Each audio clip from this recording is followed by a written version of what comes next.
Good evening, ladies and gentlemen. It's my privilege to welcome our 2023 Masters champion, Jon Rahm. Jon, congratulations on your victory. 40 years after Seve's second victory, and on his birthday, you've become the fourth Spaniard to win the green jacket. Can you walk us through your emotions the moment you sealed the victory? Hard to put it into words. Obviously, we all dream of things like this as players, and you try to visualize what it's going to be like and what it's going to feel like. And when I hit that third shot on the green, and I could tell it was close by the crowd's reaction, just the wave of emotion of so many things just overtook me. Never thought I was going to cry by winning a golf tournament, but I got very close on that 18th hole. And a lot of it because of what it means to me and to Spanish golf, right? It's Spain's 10th major for a player to win the Masters, fourth. And my second win, right? My second major win. It's pretty incredible. And to play the way I did today on Sunday, only one bogey, on difficult conditions and coming in with a margin, hard to explain. A lot of pride. And I'm really proud of myself from what I did. And still really hasn't sinked in yet. I'm looking at this course and I'm still thinking I have a couple more holes left to win, and can't really say anything else. This one was for Seve. I know he was up there helping, and help he did. Thank you. We'll go to questions. Gary. Jon, everybody in this room knows, but on Tuesday, you shared your appetite for the history of this game. And talked about how you like to peel back layers on what other players have done. In addition to the Spanish accomplishment, you're the first European player ever to win a Masters and a U.S. Open. So can you give us a sense, Masters and a U.S. Open, no other European player has done that. So can you just share, finding that out, just some perspective on that accomplishment? I find it hard to believe that I'm the first one. If there's anything better than accomplishing something like this, is making history. So the fact that you tell me that, to be the first European ever to do that, hard to explain.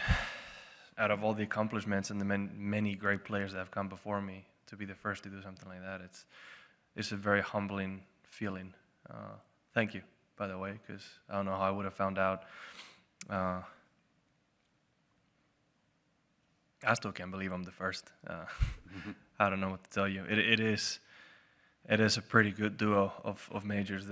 U.S. Open is about as hard a test that you're ever going to find. And, I was starting to think I was never going to win a major again unless it was at Torrey Pines. So to come somewhere that, it's not like it was that long ago, but to come somewhere where I've been comfortable, I kept seeing the stats of lowest score to par the last starts, and how great I've done here in the past, but never really gave myself a chance to win. And all I asked for was a chance, and I got it. So to get that done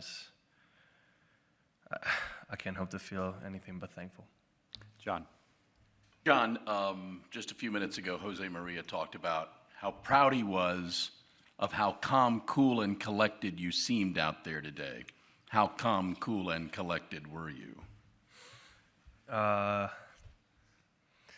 What is going on the outside is not always a reflection of the inside. I was calm. I never got frustrated. I never really felt like anything was out of control, but obviously you're nervous, right? There's tension out there.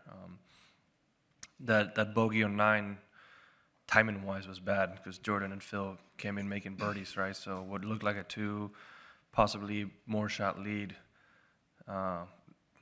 narrowed down very, very quickly with the chance of making a birdie on 18, right? So made those 10, 11, 12 holes harder. Again, I might have looked calm, but I was definitely nervous out there, and I'm glad that's the way it looked. I mean, that's what you strive for, right? You don't want to panic, and I never panicked. I felt comfortable with my game, and I had a plan to execute, and that's all I can do. Cameron. Jon, you had the 4 putt at the first hole. You might have got the worst and the probably the tougher side of the draw. You were getting rained on. You were also behind for a lot of the holes. Did you have a sense of calm throughout the week, or how did you sort of keep your composure? Did you say I was perhaps was on the bad side of the draw? Perhaps.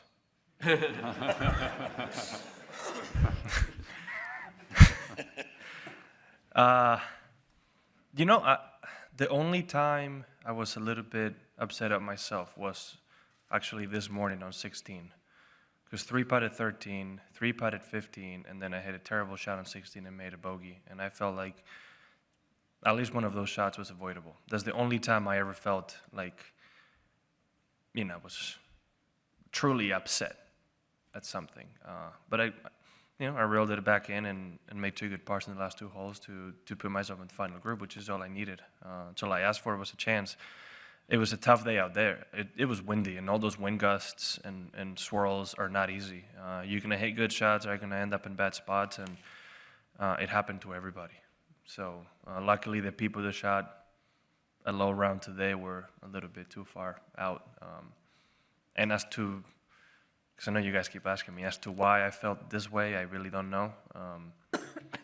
I've always been confident when I've been close to the lead. I have full faith in all parts of my game, and maybe because it was that difficult out there, I was just focused on what I had to do, and that's really all you can control. This is what you can do.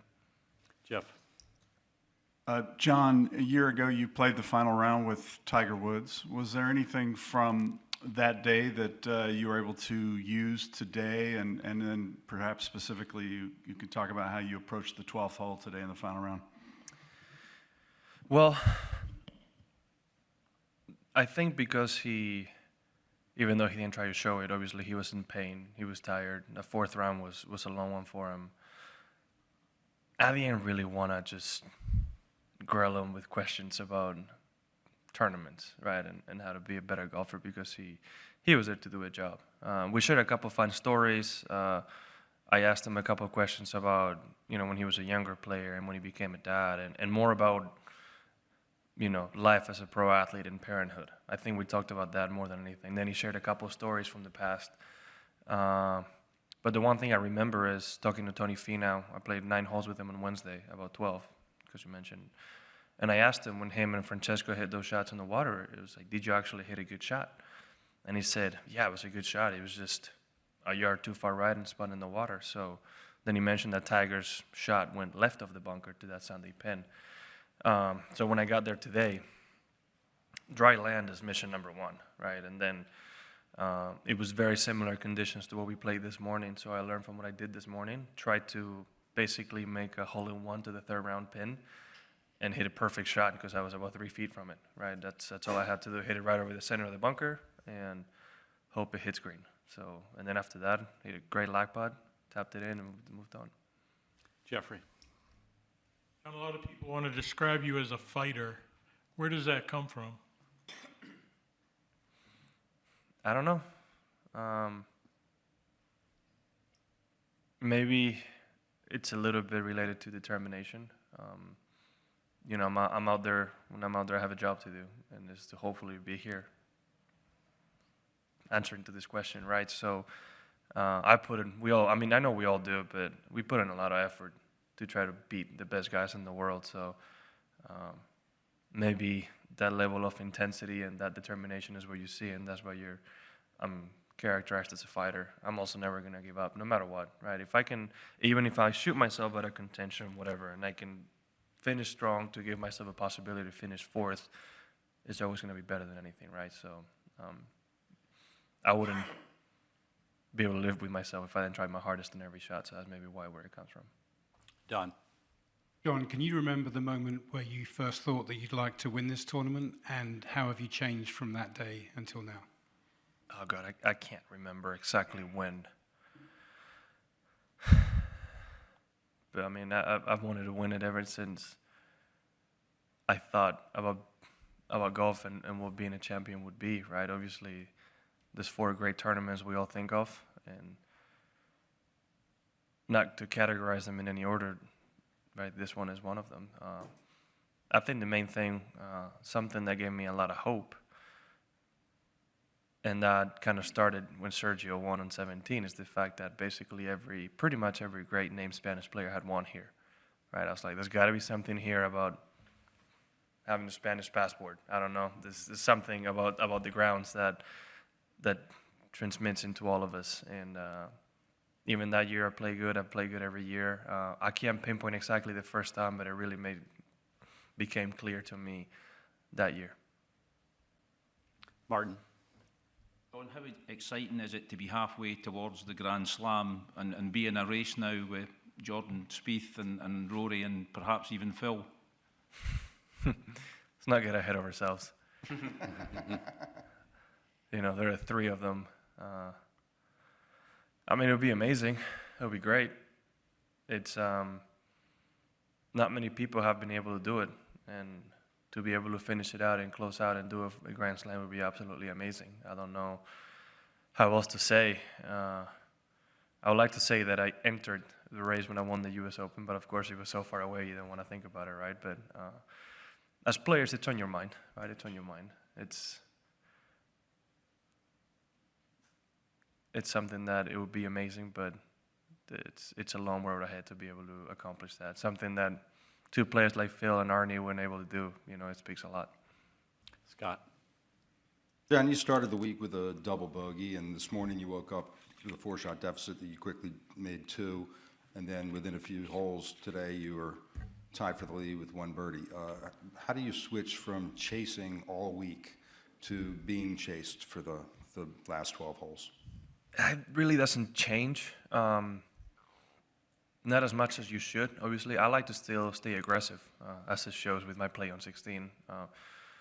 The second I try to play for pars is when I think a big number comes into play, right? So with how good I was swinging, I like to stay aggressive. And if I have a 3-shot lead, try to make it 4. You're 4, try to make it 5. That's a goal, right? That's the intention. Just so you can go on 18 and mess up and still have a pretty good look at winning the tournament, kind of like I almost did today, like Scotty did last year, right? You want to have as much lead as you can. The goal at that point is to never come back to the rest of the field, right? To have them chase you, and knowing that if I could make a few birdies and pars, especially on the back 9, it was going to be pretty difficult for someone to catch up with the wind conditions today. Dylan. Yeah, Jon, when you're playing in the same group as the guy that you know you're competing with, is there anything you try to do to gain a competitive advantage? Obviously, it's not match play, but you and Brooks were side by side for a lot of holes today. It's not match play, but early on it kind of felt like it, right? Before people made all those birdies, I mean, we were 10, 11. I was, after the birdie on 3, 10, 11 under, and then the closest was 5 under, right? So it kind of felt like that situation where I wasn't expecting Brooks to play bad. I can't expect that, right? So I need to bring the fight to him. So when I took the tee on 4, the goal is to keep giving him something to look at, meaning if I hit a good shot, just for him to see that I have a birdie chance, but keep putting the ball in the fairway and keep making good swings for him to feel more of the pressure than me, right? Me to be the one pushing. And I feel like I did that really, really well. And even at the end, when things changed, he was the one that started pushing and made those birdies on 15 and 16, right? So even at that point, the dynamic changed a little bit as well. Adam. When did you figure out, or did someone tell you that the final round of the Masters this year was going to be on Seve's birthday? I think it was on Tuesday right here. Well, not in the press room, but I think it was while I was doing media that it was Seve's birthday. Yeah. I was told a lot of things about why this could be the year, and I just didn't want to buy into it too much. Or if you don't mind, did you sense today that the patrons were more behind you than in past years? Yeah, not throughout the entire round, because obviously early on there was a lot of options, and Brooks was on the lead, and the people supporting Brooks made themselves known. But I think it was around my birdie on 8 when I took a couple stroke lead is when things turned a little bit. Even with that bogey on 9, the support was pretty incredible all throughout. And I kept hearing, Sevi, Sevi, Sevi, do it for Sevi. I heard that the entire back nine. And that might have been the hardest thing to control today is, you know, the emotion of knowing what it could be if I were to win. That might have been the hardest thing. Phil. John, we really should ask you about the fantastic shot into 14, but shall we ask you about the shot, tee shot on 18 instead? Can you just describe what you were thinking as you reached for a provisional ball on the 72nd hole? Nothing really. Had a 4-shot lead, so I was confident with that. But I think that was karma. I was just telling Adam how great I hit a low fade the entire week. Hit pretty much the fairway all 4 days on 17, which I've never done. And I was bragging about it a little bit, and of course, on 18 that happens, right? Which was maybe 2 feet from missing that tree, but it'll be a good story in the future, I guess, right? I won the Masters, didn't even make it to the fairway on the 18th tee shot. I much rather want to remember that second shot on 14, because if there was a key moment throughout the day, it was that shot, right? Not stymied behind the tree, but not in the great spot to hit it to 4 feet was incredible. I'm sorry, what was the yardage you had in on 18? 128 meet on 18? Yeah. Oh, I thought you were going to say 14. I don't even know. Did Adam started saying numbers. I was like, is it worth going for the green? No. So I just grabbed the 4-iron and faded around the tree into a pitch spot.